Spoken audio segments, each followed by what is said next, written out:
Enjoy a seat at the table and good company, where great conversations and meaningful discussions happen. Welcome to And Good Company. I'm Sarah Fiedelholtz, a conversationalist. We all know a great dinner party isn't really about the food. It's about the people seated around the table engaging in lively discussions. And Good Company creates a way to capture smart and important conversations as they happen. I am pleased to be in the company of Alexandra Hall, who is a local artist and also the organizer of Art This Way. Welcome. Thank you. So I have to do a full disclosure that you were one of the artists that we selected when I put together bringing the Jiffy Lube mural project to Fort Wayne. And so you were one of the two artists. So you actually, for all your work doing a lot, which we're going to get into about public art and art, being an art advocate and stuff, this was actually an opportunity for you to actually do a mural. Yes. And so you did it, it's on the Jiffy Lube that's on West Jefferson. And so for full disclosure, we did work together. We selected you to be the artist. Yes. So I wanted to start with, I think people would be very surprised to know that you didn't start out intending to be an artist, nor did you necessarily think of yourself as an artist. So you were going to medical school, right? So, because I was going to medical school too. So my path, I sort of became a journalist, but how did you go from really being intent in that, you actually, in college, you majored in business and science, right? Political science, yeah. So how did you go from on a track to medical school to then realizing your talents as an artist? So I suppose that part of it was burnout. You probably obviously know it's a lot of work with a single-minded goal. I had so many interests, so I took on a lot, and I could probably have stayed in school for forever, but when I took off a little bit of time between graduating undergraduate and going into grad school, it was kind of in that window that I knew I needed the break, but that's when I started to kind of casually sell artwork because I suddenly had all of this free time. I was creating in that free time when I wasn't working, and it just kind of gave me an opportunity to step back and reflect and realize that maybe I needed more than just a break, and maybe this was something where I could be a little bit bohemian for a while and see where it went and where it took me. But it actually, though, your interest in knowing that because, I would love to be an artist, but that doesn't mean I could be successful and sell artwork. But it actually started when you were a child, right? Oh, yeah. Well, I think anyone that's creative is doing something when they're a kid. I mean, I've always been a doodler, always been a creative. Even in college, my notebooks were full of sketches and things that had nothing to do with organic chemistry. Right. Oh, well, you could build the models, right? Yeah. So your artwork, so you really do very storybook type of, you're known for your storybook themes and your anthropomorphic caricatures. Yes. So how did you evolve there? Like, how did that come about? So, that's kind of maybe how I was always drawing. I think I always would see a character as a person, and my interpretation of that person was maybe to elongate the nose, and suddenly they're an elephant. Nothing about them in no negative way. It was just kind of a way of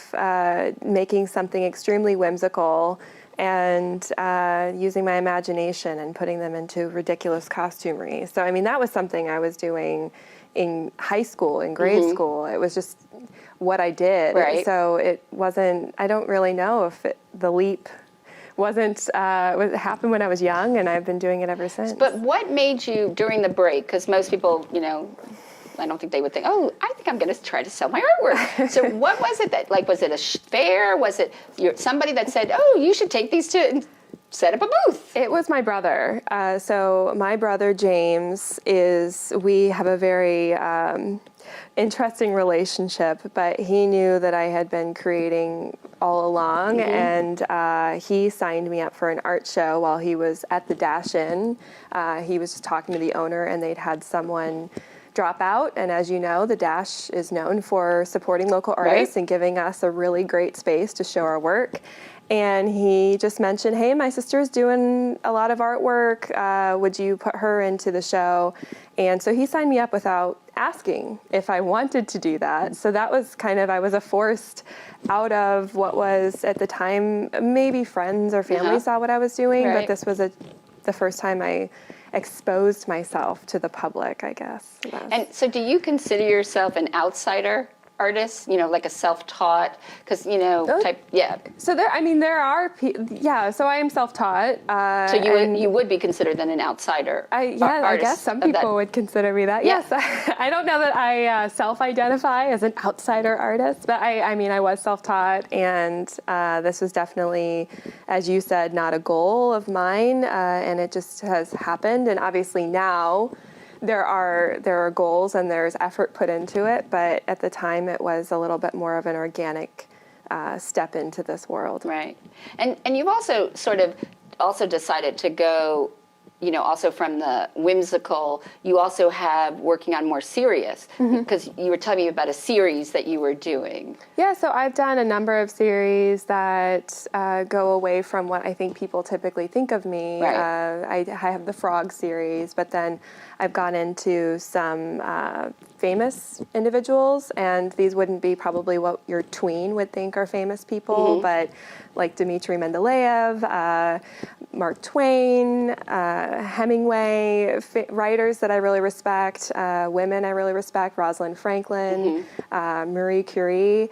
So all of these famous scientists and writers, people that have really done huge feats and influenced entire eras, and also scientific theory, I find those are the people in my mind who are famous and who ought to be idolized. Right. And so those, you will never see me painting a picture of what we consider kind of currently famous. Right. So there's not going to be Kim and Kanye portraits. Oh, never. No. Okay. No. And but also the idea is that although your art of even the frogs with the martini glasses, and some of them are more, could be appropriate for a child's room, but a lot of them are really sort of more surreal. It's sort of more on that vein of that adults appreciate them. Yes, I find kids pick them up, and then when parents take a look at what's in them, the martini glass typically gets put back into the bin. That's not what a kid gets to put in their in their playroom. But no, it's a lot of it was for an adult audience. There is a little tongue-in-cheek about it, and it's not necessarily always just a lighthearted fun. There's some darkness to some of the pieces, and there's some depth. And as I've continued, there are definitely elements of it that can still be fun and totally acceptable for a kid's room, but a parent might interpret something different from the piece than a little kid might. Right. And then you also, so do you describe yourself now as an artist? Yes. I mean, when someone says, if someone says to you, what do you do? Oh, yeah. So I'll say I'm a studio artist. I found that in the Midwest in particular, if I say I'm a painter, people often will think that I am someone they could hire to paint their kitchen. Right. So I have to be really clear could, here. If they wanted a mural. And nothing against it. But this is more so they're thinking probably not a mural and maybe just a solid color kind of a painter. Right. So I try to be more specific here. It's still kind of a career path that's not as common in our region. And is that because it's very difficult still to make a living as an artist? Or do you think that being in Fort Wayne or Northeast Indiana, it actually serves you better to be here so that you can be make a living as an artist? There are so many layers to that. So there's a very supportive community here. I have found that I can make a living here, but that does require me to market myself outside of this region. And we'll get your artwork, right? And you also, I don't know if you're still doing it, but you used to go and during, this summer you couldn't because of COVID, but you actually spend a month or two on the road going to different... Several months, yes. So typically in a pre-COVID world, 3 to 6 months of my life every year was spent outside of the state. So whether that was traveling to another state in my art van and doing an art festival or doing a gallery show outside of the state, those were all things that helped me sell artwork more so outside of our region. And that always helped. It prevents me from becoming too saturated here, I think, which is something else that can, not so much anymore, but there are points where you start to think like, wow, I'm in every restaurant right now, and that's probably, I want to give other people a chance. Right. But yeah, so there's a lot of reasons why I do that. But I think that there's just not a lot of people that are doing this full time yet here, but I would like to see that change and have more creatives that are able to do this full time. And how do you think that Fort Wayne, Northeast Indiana is or does to support its artists? We're getting better all of the time. I mean, for sure, I live in West Central, and there is that local, buy local movement that's been happening over the last decade or so, and Fort Wayne has taken that to heart, and they are investing in local artists, and that's amazing.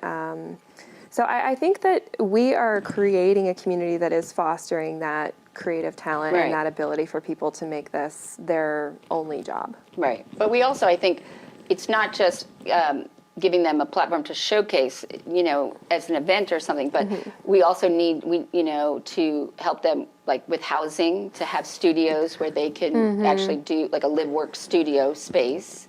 Yes. And then I also think that we don't really have a lot of galleries. I mean, and even Castle Gallery now is closing. So it's also, I don't think we give a lot of a place for local artists to even sell their wares. Right. So the brick and mortar concept is not here yet. And there's also, if you walk through downtown Fort Wayne, there's not a lot of stretches where that would organically be able to happen. I mean, the price point per square footage is increasingly going up, and there aren't a lot of spaces with a lot of window frontage that also have, a spot that would be good for a gallery next to a nice restaurant where you would start to see that kind of flow and pedestrian traffic you need. It's interesting because we do have such a nice walkable downtown, but we do have major holes, and we don't have the frontage to allow for those holes to be filled with public art or with gallery space. Right. And you've also, though, I mean, in part, I think, and I think maybe this is probably more the structured scientist or, study or more structured student, I think, for you, that you actually also you are now a consultant in visual arts in the public realm, which most artists wouldn't be able to even see how to make that pivot or leap. But I think that you're looking at it in a different lens. So tell me about how that happened, and talk about what you've done through your consulting work, and also the development of Art This Way. Right. So I have always been a fan of the arts. And I am also a really big traveler.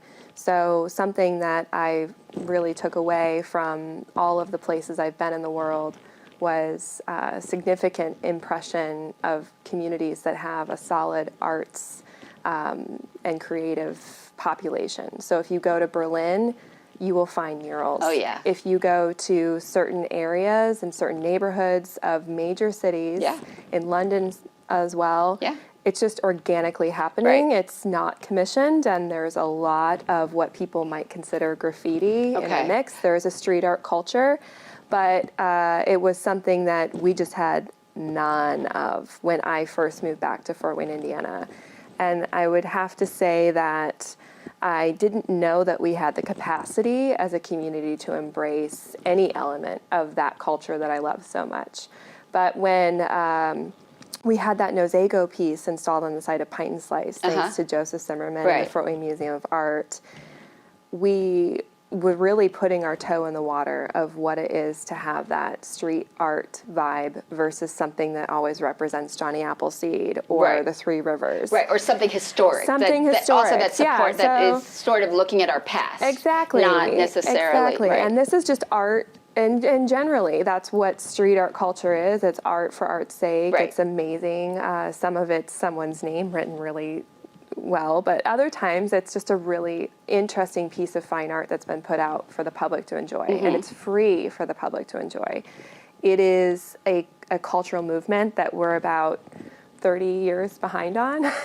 In Fort Wayne? In Fort Wayne. In Fort Wayne, okay. But what was neat was I thought, okay, like we're clearly showing that we have the capacity. No one's throwing a huge fit over this. There's an embracing of this, and it really planted the seed for what I was able to do later, because we had Wunderkammer, who was really, and Dan has done such a good job of exposing the community to public art and what it can mean. And he had to fight his own battles doing that. And it's not everyone's going to be happy with every piece. Right. But I think that those were kinds of the beginnings of what this is now. And I just kind of stepped into it with a little bit of my organizational brain and a desire to see us embrace that street art culture a little bit more. And that's kind of what led into what we're seeing today. And why do you think that murals and the use of murals and the purpose they serve? Oh, so it's not as expensive as the bronze, and they can be put onto private property, which was another thing that we have a lot of in downtown Fort Wayne. And when you're able to put something like paint on a wall, you are not dealing with a lot of the long-term liability. You're not dealing with what happens if the sculpture falls apart. All of that is taken off the table when you install a mural.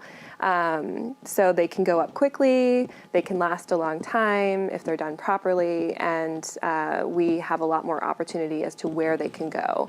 And so the murals were probably the easiest way to step into what it is to program public art in our community. And why do you think public art is important? For every reason. So my Fort Wayne Downtown Improvement District hat would tell me it's an economic driver. We already see that businesses see more pedestrians, families are coming into downtown specifically to see murals. But I think that giving those creatives a platform and saying this community is for you as well, that's really important and significant in that movement towards encouraging more creatives to choose Fort Wayne to live, work, and settle. And then also, it really can create those important conversations. I think we saw this year with protest art, there's a platform that was missing, and we've created that opportunity. But Art This Way, you originally started it, and then was it last year that it sort of really became part of the Downtown Improvement District, so that you really worked with them and changed it? Or so we started as a program that kind of had no real. You were an independent. It was an independent, free-flowing, and our fiscal agent was the Fort Wayne Downtown Improvement District. Okay. So they dealt with the finances. Right. When we pulled in donations, they held the funds. They were a great partner for that reason.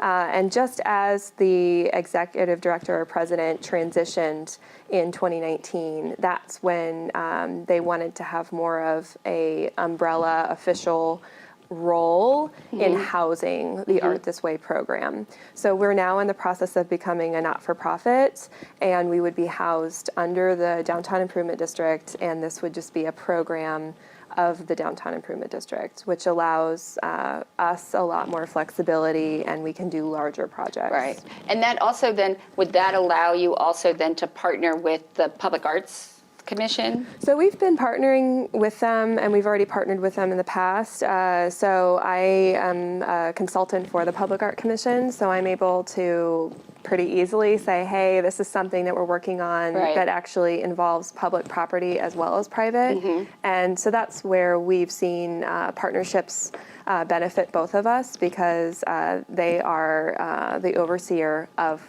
the publicly owned land. So when we do something over the right of way, we involve the commission. And so let's talk a little bit about what happened based on the protests. So there were the Black Lives protests, and unfortunately there was some damage. So they boarded up where there was damaged windows of buildings, and then they also boarded up buildings in lieu of preparation that they thought there might be other things. So then it was sort of a very grassroots bubble up. Like, how did it? Tell me about what happened. So there were protests all over the country, and even before the protests that happened here on the 30th of May, there were actually COVID situations where they'd boarded up windows in other communities, and artists had basically taken advantage of the fact there was all this plywood everywhere. Okay. So I would say, like, all year long in 2020, we've seen uncommissioned organic artist responses on plywood.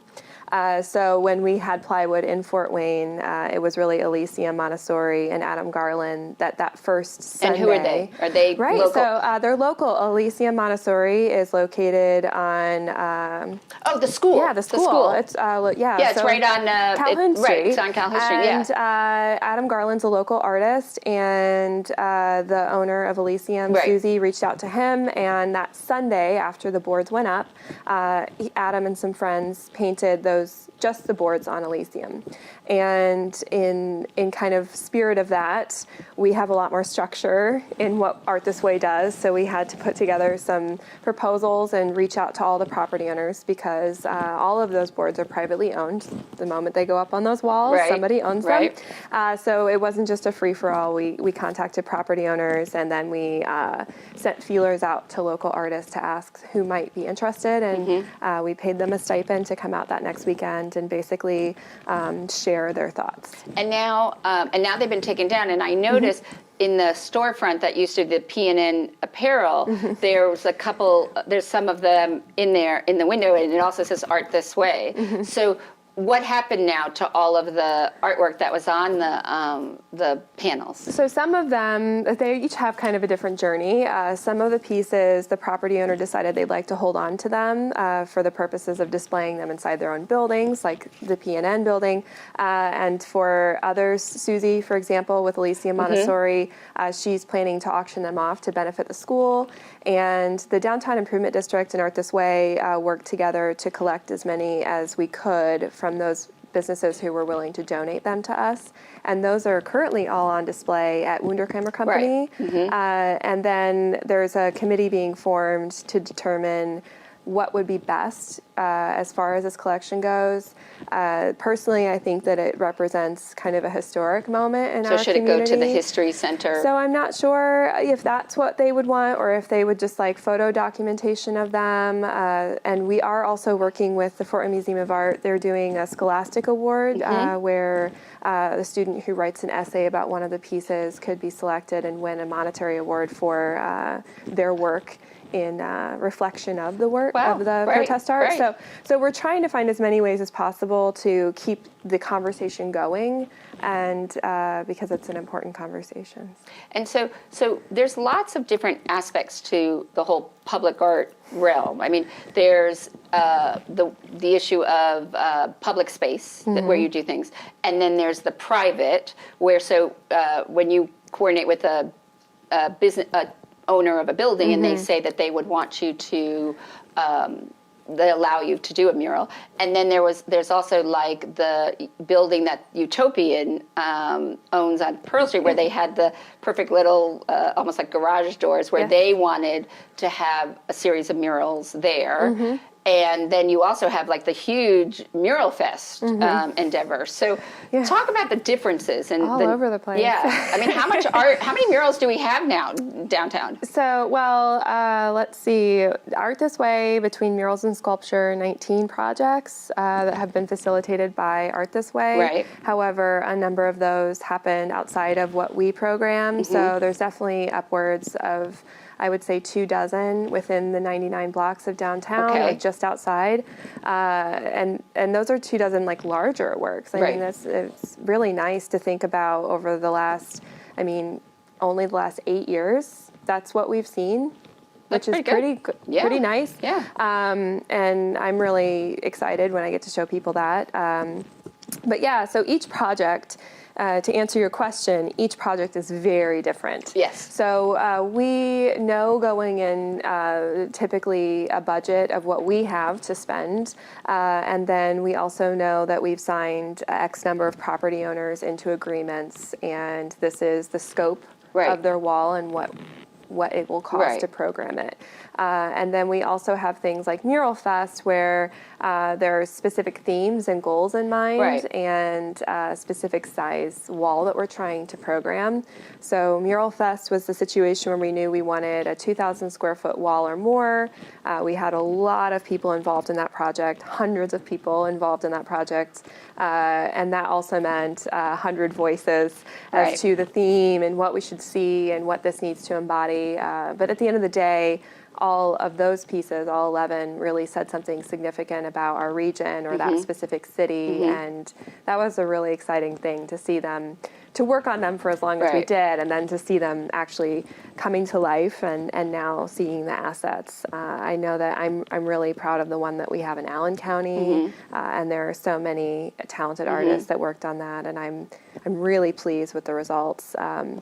But that is a really different monster than with Art This Way, where I get to work directly with a property owner and say, hey, what we're looking for is actually just really cool art, and we're going to do an open call. Or for the Utopian murals, for example, we knew that we wanted to make those a group of works that spoke about inclusivity and partner with specific organizations who maybe don't always have a big voice, but who do a lot of good work in our community. So that was a different kind of thing, but for each, there's just a lot that goes into it, and a lot of background homework and things that have to get done.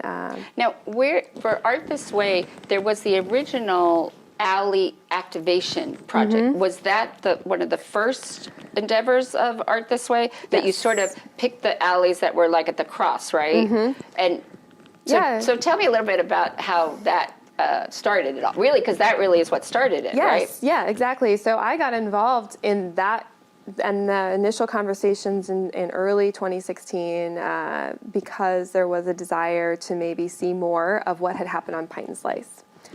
So that was really my initial conversations with the Downtown Improvement District, and they had some qualms about being an organization that would curate art, but they didn't see an issue with me working towards that goal because I was not part of their organization. So that's kind of how it started. Was alleys, not because we were hiding it, but because there was a lot of evidence already about the fact that when you start to program those spaces, you reclaim them and people start to go into them where otherwise because otherwise they're dark and vacant, and people don't want to. But they're great conduits to use to get to different places quickly. Exactly. So the concept that they can be part of your urban fabric, but you just need to put something there to make them that way. and that's where we headed in those first 2 years, was really focusing on saturating a 2-block area. But it wasn't also just the artwork, because some you put lighting, I mean, you made them inviting. So that is actually something that happened with partnership with the city. So again, it's one of those things that I think once that seed's planted and things start to happen, it all starts to work together in such a beautiful way. So we had the Gale study. They're a company out of Copenhagen, and they came and researched our community, and in their public realm action plan, they basically said, as part of their list of future recommendations for our community, they pointed out that the Art This Way program was doing something really significant, and in order to really build on what was happening, they recommended things like string lighting and pilot projects like the Porch Off Calhoun. So in early 2019, the city, really largely funded by a Knight Foundation grant, was able to build that Porch Off Calhoun seating space. an Add Another mural by Brian Bollinger. Right. And so it all just started to like gel. Right, because that's the idea of this creative placemaking. Right. And then now there's the new project, right, which is more of a sculpture type of. Right. So that's all part of. So Gail had recommended overhead art. It was something that the Downtown Improvement District and I had been talking about for a very long time, and we had money earmarked for it. But now, with funds from the Knight Foundation, we had a great deal more money, and Kelty Tappy is doing their sculpture, which should be getting unveiled very, very soon. And so it's a lighting feature, which is really exciting because that is a dark space. But there are a number of overhead art projects in other communities that have shown that this is just another piece of building that creative space and creative placemaking.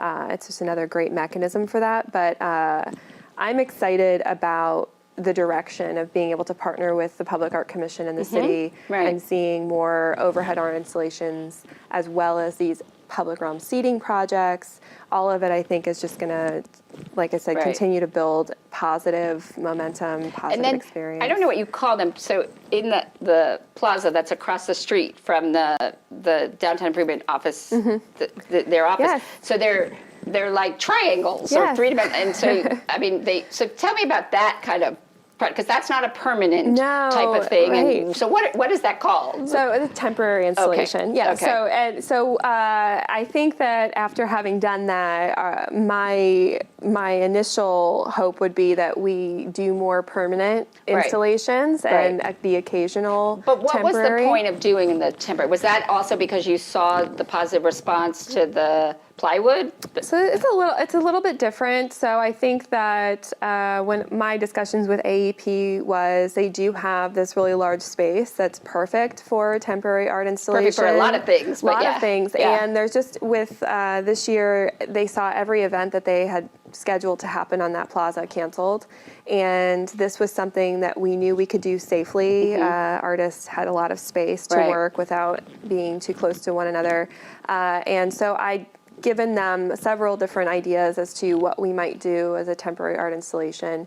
And they were really hoping to see diversity represented in our community and give artists who are emerging an opportunity to create their first mural. Okay. So obviously Theophilus Smith was involved. Right. This is not his first rodeo. Right.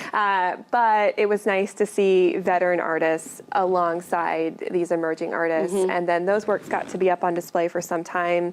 And then what they'll go towards is a show at Arts United for basically the winter. Right. And then all of those works are going to be donated to specific not-for-profit organizations that they can do with what they will. So. And then when I saw you were actually painting a piano. Yeah, that's so.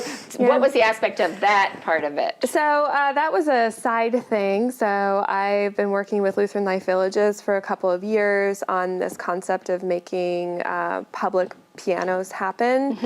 We've had lots of hurdles. It's very difficult to maintain public pianos. The public is pretty rough with them, and Indiana weather is even rougher. So that was the second piano in our series of 2 so far. And what we are really hoping to do is ramp it up and eventually have a scenario where we have anchor businesses who are willing to be caretakers over the summer and really allow these pianos to be outside on a sunny day and then put away or tarped over.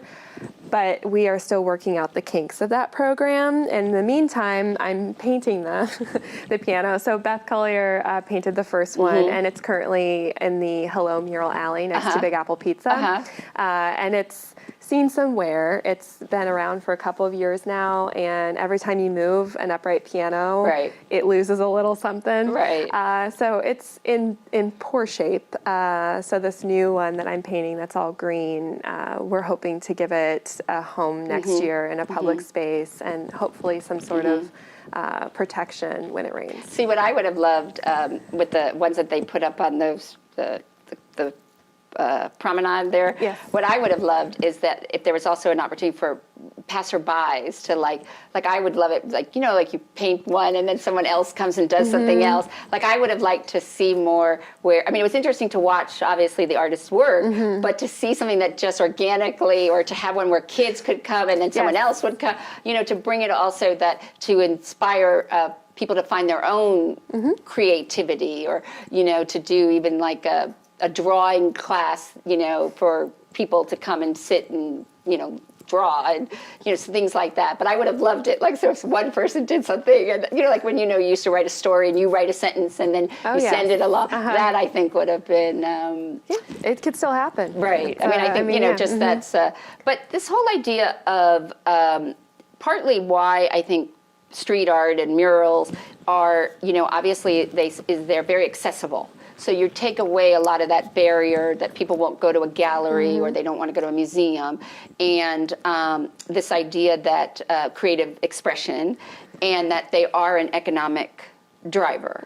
So that's I think what people don't realize, because it's part of all that creative placemaking, and that people talk about the quality of Quality of life, quality of place. Yes. Right. But there's also an opportunity now. It's not just like with the pianos, for instance. It's not just creating the place making, but also place keeping, because then you can actually, in these alleyways or activate them with additional events and activities. Like you could have a drawing class, or you could have a yoga class, an a cappella group, you know what I mean? Or so is that part of the plan going forward? It's a part of the plan now. I mean, we've been programming in that space. Pint and Slice has been programming in that space. I know there were yoga classes in front of the Breathe mural for a while. There's now an 80s aerobics class that happens behind J.K. O'Donnell's. When is that one? I gotta check that out. That's Saturday mornings, I think. She's running it. I gotta go check. That was my era of aerobics classes. Well, that's the thing. I think you're seeing the community reclaim these zones, and that's part of the goal. So it's hard to quantify, but there are a lot of indicators that we're doing good work and it's working. And how do you take it beyond downtown to different areas, of the city? How do you expand it? Because, obviously, really a lot of what's been happening downtown, besides the Mural Fest, but is really a testament to the downtown improvement district and their commitment and belief in this. So how do you get that to happen in other places and parts of the city? So I know that the Public Art Commission has their Faces of the Fort project that was delayed because of this year. Right. But so next year they plan to still do that. And that was the idea, that they took people to tell their story of something significant or knowing about somebody in Fort Wayne or Fort Wayne's history, and then they're going to use that to create an image, right? Yes. And they're doing 2 of those, correct? I believe that the total that should happen with that program are 4, but I know that 2 are slated for this year, so that may mean that 4 get to happen next. I do know so that's a mural implementation, but I think that they are trying to be strategic about where they put them within neighborhoods, and they're hoping to see that kind of later effects of installing those. So they don't want this to just be a mural in a void. They're hoping to see that kind of activation where maybe it's near an ice cream parlor in a community, and then seating happens, and maybe then lighting, or this just becomes a spot where kids regularly play, or a park's reclaimed. So there is strategy in place for those. It's hard. I know that downtown, because of what we've been able to do, we're just saturating spaces, and we're working with property owners to say, who gets to pay for these string lights? Who pays the electrical bill for the string lights? All of that are questions we're answering, and we have the capacity to answer. It's that it's much harder at a community level and a neighborhood level to do that outside of where we are. So it's not going to be probably as easy, and not every neighborhood has a cohesive plan for that kind of thing. And that's, I suppose, the difference. And I'm not as involved in those projects. I live in downtown, so for me, this is basically me Right. improving my own neighborhood. Right. But no, it's definitely something that's in the forefront of what the Public Art Commission hopes to do, is to take this vibe and this energy and bring it to the neighborhoods. And you also talk about yourself as an art advocate. So, talk about the idea of, because you even go into schools to teach art, and talk about your role as an art advocate, and why is art so important for kids, and So part of what I find in my advocacy work that is most important is that idea that when we bring a mural to community, we know what we're doing. We are improving everything. And the artist is often not compensated enough, in my opinion. And a big part of what I do is always make sure that we have the funds raised and we are compensating the artists an appropriate amount. So whether I'm programming something like Mural Fest or I'm programming something in downtown, I'm really aware of the fact that artists deserve to be paid a living wage. And it's something, I actually had artists from out of town come in for Mural Fest, and for a lot of those, they maybe receive like a really low $500 stipend or something to paint giant murals for other mural festivals. And it's even customary sometimes to only provide them with room, board, and lodging and paint. So this was a really different thing where they came in and they were suddenly given like a decent stipend. And it wasn't astronomical, but it was definitely respectful. And I think that that's another part of my role. So I go into schools, I tell people like this is a career, this is a job, this isn't something where you just paint pretty pictures and it happens on its own. I still have to have a business mindset. I still have to advocate for myself, advocate for others, show up on time, all of those things. Meet deadlines, right? So all of those things that I think people have a misconception sometimes as to what is an artist and what is an artist professional. And it's all about maybe changing those perceptions and those misconceptions as to what it is that this job is. And I mean, and also the idea of you're also changing how people think about art. I mean, it's not just something that's in a museum or, and how we define art. So how do you define art? That's hard for me because I do think that the public piano and what can happen when someone sits down and plays at it is art.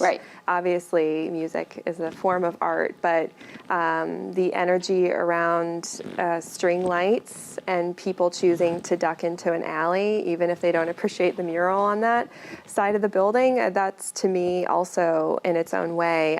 There's an atmosphere. There's something about that isn't expressly art, but it's a moment that really is only made possible because of all of the implementations and all of the little things that are added to the pile. So really interesting seating can be art. There's so many things, but I do like to stress accessibility, and whether or not people can have access to it is really important to me. And for Art This Way projects, most of those are done by local and regional artists, correct? We're probably about 60% local, regional, and then the rest are visiting artists. And what about that issue of giving public space for an artist who isn't from here? What's the thinking about that, and along the lines of helping to support our local artists? Right, so I think that there's a balance to be struck for sure.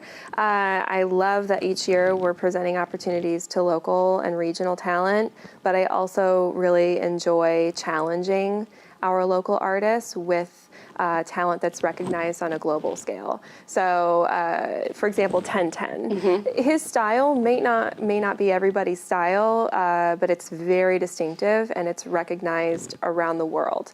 So even when we had our visiting Mural Fest artists, and then they saw that work, they were like, I can't believe that there's a 1010 in Fort Wayne, Indiana. And to know that it's that recognizable and it's at that echelon, and then just down the alley you have a Brian Bollinger piece, an artist from Huntington or based in Huntington. Right. That raises Brian in a sense because he is right next door to this piece, but it also adds to the overall collection, right? So you are putting yourself on a map in a global way. At the same time, you're also highlighting your local talent. So I love that we're doing both. Do you think that cities around the world were sort of in this mural movement,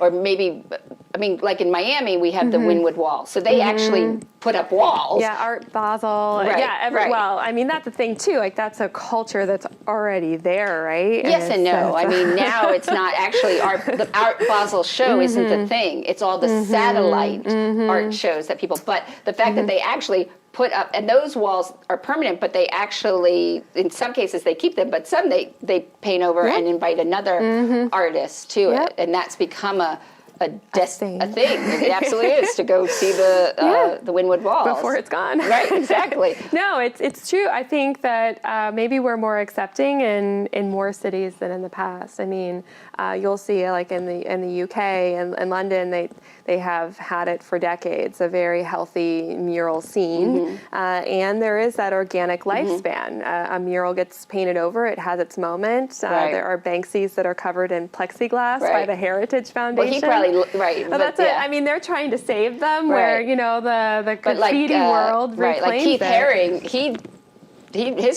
that wasn't his intent to keep it. But there's actually one in a youth center that they've sold the building. He actually did the stairwells, and they're actually trying to figure out how to get the walls literally out to keep the Keith Harings. How do you do that? Yeah, Right. So it's an interesting dichotomy. You have like the street art culture that is technically meant to be a temporary, maybe even only for a few days moment for the public to see it, and then it's gone, with an awareness that that's okay. And what we're creating here, I think people would be astonished if we went out and just decided to paint over the buffalo at the landing. Right. People wouldn't understand, like that's not what we're doing here.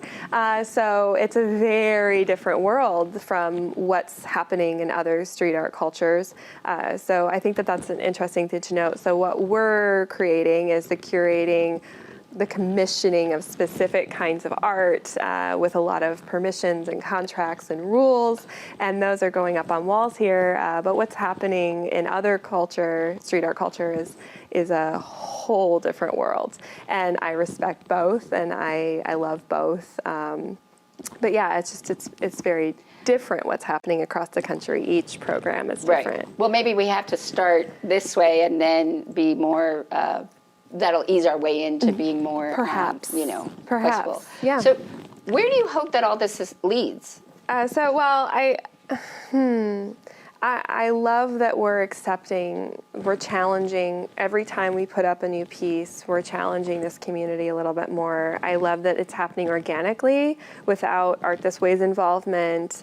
You're seeing large regional economic industry drivers say murals have this extreme impact and we need to invest in this.